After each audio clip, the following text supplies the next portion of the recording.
Welcome to Penrose Learning, where we make understanding easy. Open Settings and tap your name to view iCloud storage and backup dates. Scroll to iCloud Backup and check the listed backup timestamps and device names. Confirm you have at least 5 GB free or a larger 50 GB or 1 TB plan to restore fully. Note the iOS version shown in Settings because restoring requires a compatible iOS version. If the backup is old, list the backup size in megabytes or gigabytes for planning. Take a screenshot for your records in case you need help. To retrieve a full iCloud backup, use Settings and select General, then Reset. Choose Erase all content in Settings, then follow the setup prompts to restore from iCloud Backup. For single files, sign in to iCloud. Com on a computer and download photos, contacts, or files directly.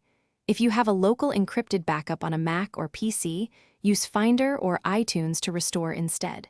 Keep your Apple ID and password ready, and connect to a stable Wi-Fi network before starting the restore process. If a restore stalls, check your Wi-Fi signal strength and switch networks if possible.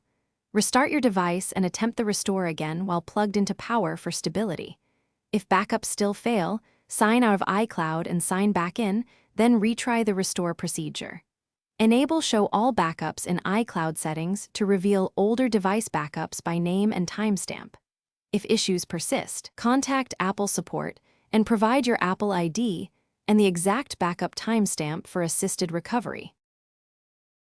Thanks for watching. If this was helpful, leave a like and consider subscribing. See you next time.